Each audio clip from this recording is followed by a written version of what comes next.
Hello there and welcome back. I am Durka, and today I wanted to showcase some of the alternative Soviet destroyers that have been added to World of Warships Legends in the Red is the New Victory update earlier this week. For now, these ships are only in early access, which means they can be obtained through crates at tiers 4, 5, and 6, with the tier 7 Udaloy coming to us in 5 weeks.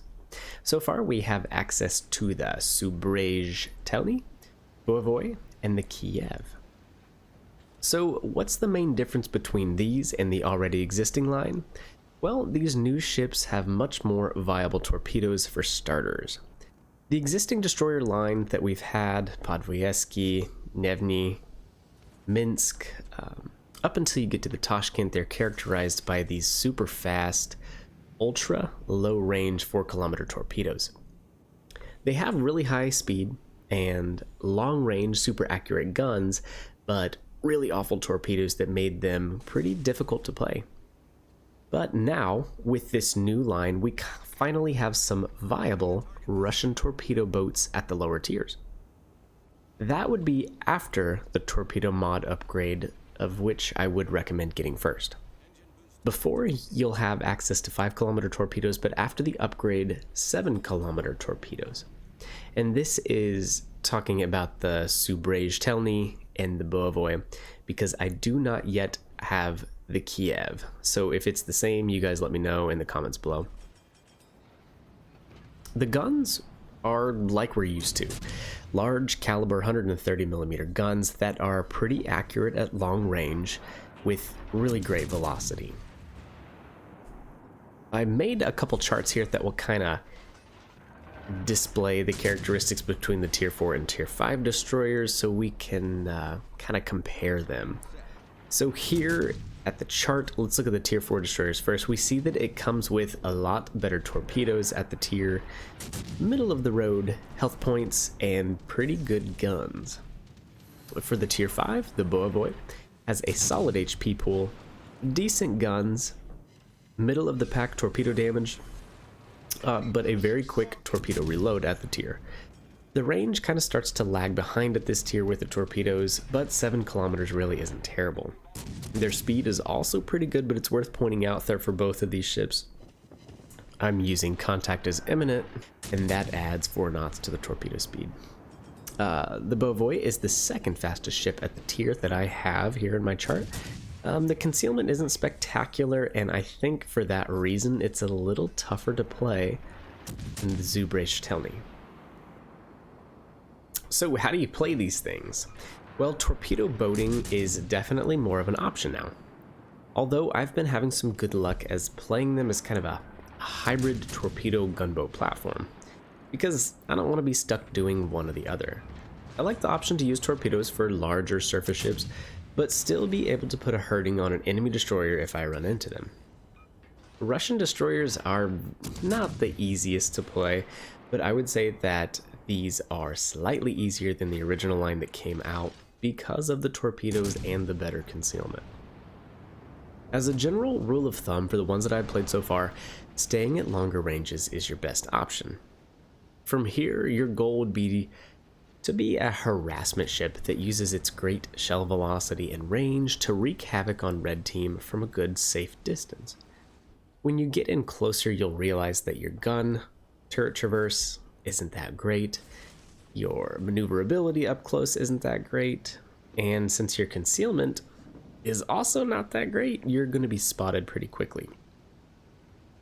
Speaking of spotting, spotting is always important for any destroyer class, but like mentioned, since you can be outspotted by other destroyers, it's best not to push up too aggressively or too close to the enemy team, at least at the beginning of the match. YOLOs are okay later. We'll get there. What I have found is that playing the long-range shooting gunboat often gets the enemy team spotted anyways because they're all going to start shooting at you.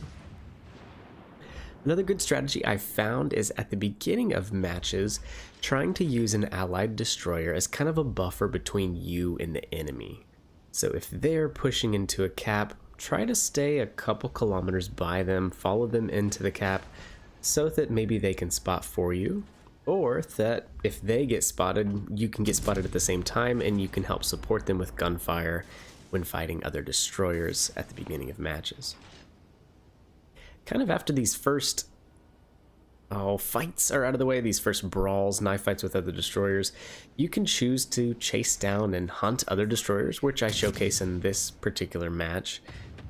Chances are at this point you can pick a fight where you choose a situation where you can win the fight. You know where the enemy cruisers are, you hopefully know where all the other destroyers are, and you can kind of choose how you want to go about the engagement. So here in this match, I wanted to move up and head off these two destroyers before they could go yellow my carrier, which is a pretty prevalent tactic at these lower tiers. Also, I can't allow them to get around our flank here and to go get on our base. If I were to head towards their base, their carrier would be able to take me out pretty easy. You might have noticed that anti-air wasn't a stat on my chart for destroyers. It's not the most important metric for destroyers, but I will point out that the AA on these Soviet boats is not very good at all. Actually, probably the only ships that are worse would be the British destroyers. So here we finish off the enemy Soobrazitelny, and now I'm just hunting for the other destroyer, which I think was a Jaguar. Turret traverse is definitely a real issue with these Soviet destroyers as well, so I usually try to use Sergio Splendito when I can. He was one of the Halloween 2.0 commanders, and he comes with several useful perks. One being that he improves the turret traverse, which is ungodly slow in some of these Soviet destroyers, but in perk slot 4 he also has a perk called Iron Shod. This reduces engine steering gear incapacitations, which is a huge problem with these boats.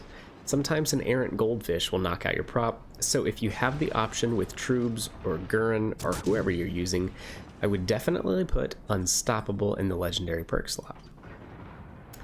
Oh, it wasn't a Jaguar, it was a Barasque, which I guess is the tier 3 French destroyer. But nevertheless, we get him knocked out, and with that, the rest of this match is kind of a snoozer. I'm pretty sure the enemy carrier is parked over there in the dock, so we're going to switch to this other match in the Boevoi. So this ship looks a lot like the tier 6 Gnevny, which I do not have, but it has useful characteristics like the Gnevny, including those fast reloading torpedoes and a really low profile that sits low in the water, making it hard to hit. It comes with 2x2 130s that hit hard but have a pretty slow reload. Really, neither of these matches showcase what Soviet destroyers can also be really good at, and that is a long-range harassment ship.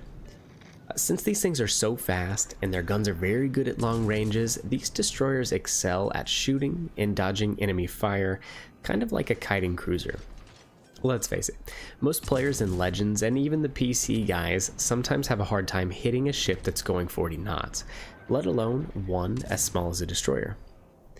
I mentioned the caps and killing enemy destroyers first because I think those are more important to winning, but at a certain point you'll need to start whittling down some of the other bigger ships, such as the battleships, which are often alive longer in games with their big HP pools and armor. So even if you feel like you're not causing a ton of damage to enemy battleships or bigger cruisers, you're distracting the enemy, and that's keeping them from pushing in, and it's wasting their valuable time. Every time they fire at you, they are not shooting at your friendly players. When they're shooting you and they're missing, it's helping your friendlies stay alive longer and kill more ships. So when you're shooting enemies, keep switching targets, continue to set fires, and also try to focus on ships that your teammates are also shooting at. Wasting enemy damage cons is a huge part of getting them off the board. If I had a nickel for every time a battleship damage conned a single fire and then my teammate got a double fire, I'd probably just have whaled this campaign. But still, it's team play and it is what it is. Whatever helps your team win. Shooting HE is great for fires, but don't forget about armor-piercing shells anytime you get the opportunity. A broadside cruiser or a broadside battleship, you can get a lot of damage off the superstructure, or punching through the light armor of a cruiser to access the citadel. So at this point in the match, it's pretty much down to the last two enemy ships in Arizona and a Graf Spee. And I believe we get the kill on both of them. And there's some good Graf Spee accuracy for you. I want to love the ship, and I love to play it. Maybe he just shot high and was a poor shot, but man, the accuracy is so trolly on that thing sometimes. So a lot of the stuff I talked about with these Soviet destroyers, I didn't even do much of this map. At the beginning at sea, I did some kind of kiting, long range, burning down work. But now I realize watching this kind of back that a lot of it was me pushing up close and kind of brawling, which really is going to get you into a lot of trouble in these ships, at least the tier 5 specifically.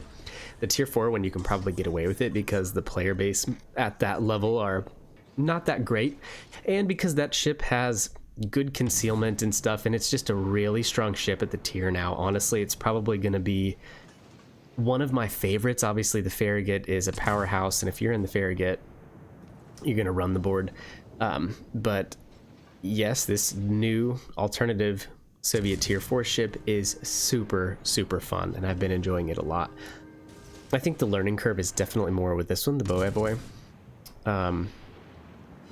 So I am excited to maybe spec it more for torpedoes and to kind of see how that goes, just full torpedo build with maybe Gleaves and Tanaka or something like that, and to see how it does like that. I just have a hard time relinquishing perks that go into the guns because I like shooting the guns. What can I say? I'm just a silly Xbox player. So that's really going to wrap it up for this one, guys. I'm going to hunt down this Arizona, and I do get the kill on him. Overall, these things are really fun. I've enjoyed them. They're great. I look forward to getting the Kiev and then seeing what the Udaloy has in store for us. Let me know what you guys think or how you're playing them. Maybe you can teach me a thing. Leave it in the comment section down below. Leave a like and be sure to subscribe for more content coming your way. At the very end of this video, after the scoreboard, I put up the full charts, which would have every single stat for all of the tier 4 and 5 destroyers that I currently have. So if you were interested in that, just check it out. It's unceremoniously just put at the end. Forgive me for the laziness, but the charts are really interesting to read. All right, guys, I'll see you in the next one.